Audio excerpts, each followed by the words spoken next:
Mr. Wahab Shittu joins us now. He's a legal practitioner. Thank you for coming on this morning. Always my pleasure. Well, they are going about this again, another spate of impeachments, but this time in Kogi. Yes, we've heard previously about Oyo, Ogun, and the rest of them, but from what you've seen and read, what's the position on the law in this one?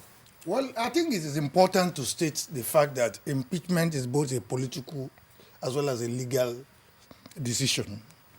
And it is also important that, yes, there are provisions for impeachment of certain categories of public officials in the Constitution. But such impeachment must follow constitutional provisions. In other words, any impeachment to be valid must follow the prescription of constitutionality, must follow the rule of law, must follow due process, and above all, it must be in line with fair hearing provisions as prescribed under Section 36. Because you see, if you look at Section 1.1 of the Constitution, it proclaims the supremacy of our Constitution as the organic law of the land. And so all actions must be in accordance with the provisions of the Constitution, or else such actions are invalid by virtue of Section 1, Section 3 of the Constitution. And again, if you look at,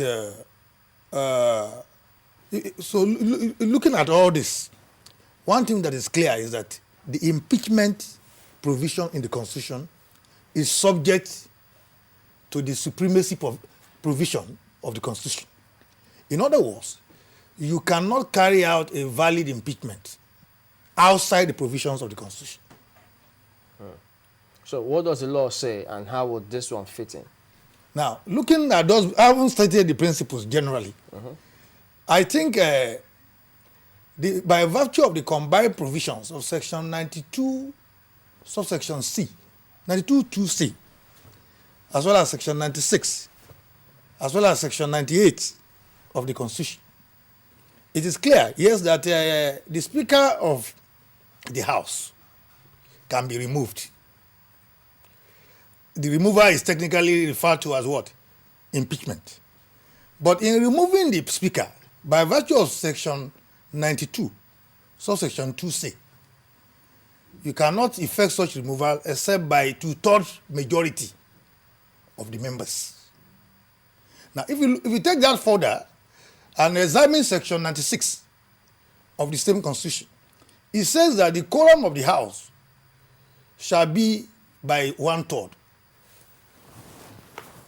of the House. 1/3 of the House. Again, if you look at Section 98, it says that except as otherwise provided by the Constitution, the required majority of any question to be determined by the House shall be determined by the required majority. So my take on this is there's no valid impeachment that can take place outside the provision of Section 92, subsection 2C, which says that it will be 2/3 of the members that can effect the removal of a speaker by the resolution of the House. That is the constitutional provision. Again, we should be able to distinguish that 2/3 of the members from the quorum, which is by a simple majority. A quorum, for instance, is 1/3 of the members. The entire members or the members present? Of the entire members, of course. Okay. That's the quorum. But the quorum cannot impeach. So the quorum cannot impeach. So if you see a scenario in which less than 2/3 of the members carry out an impeachment exercise, that impeachment is not traverse.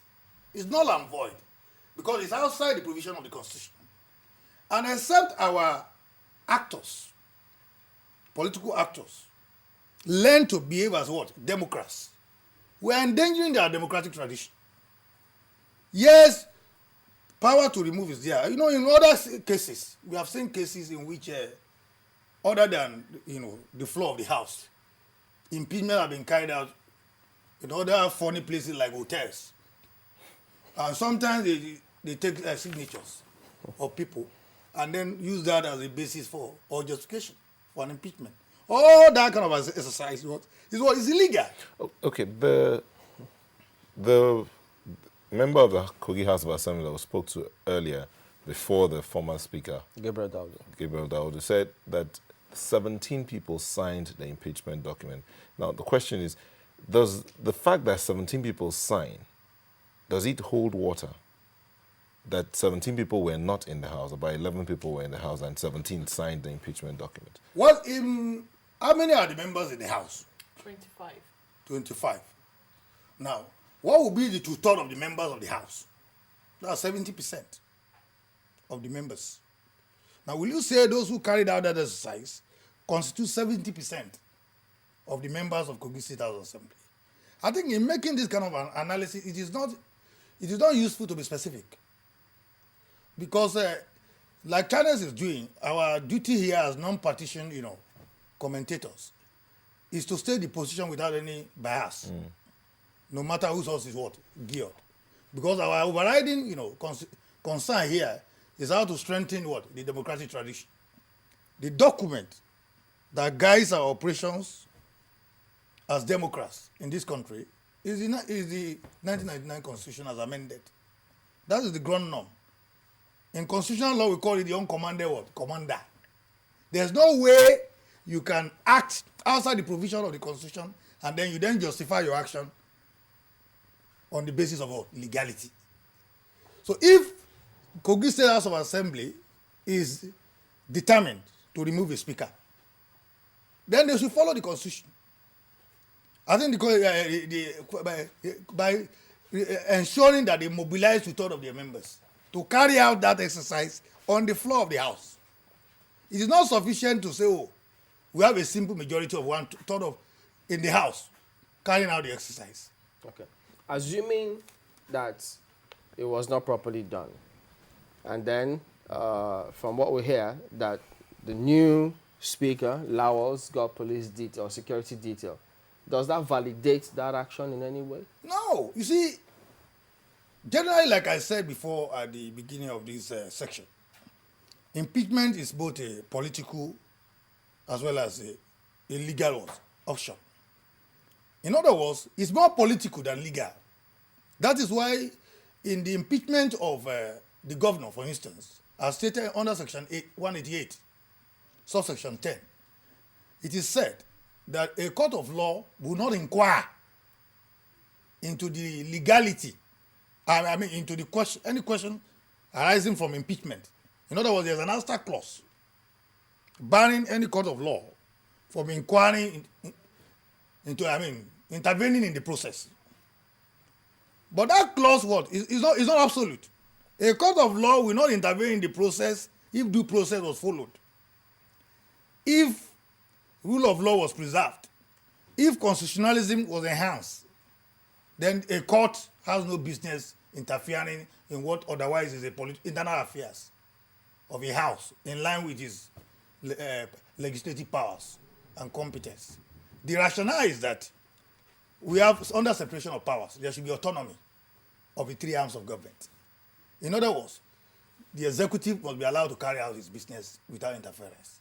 The legislature too must be allowed, and then the judiciary too. But you see, the very essence of the function of the judiciary as an arbiter is to ensure that it is always on the side of constitutionalism, it's always on the side of the rule of law, it's always on the side of due process, as well as what? The supremacy of the Constitution.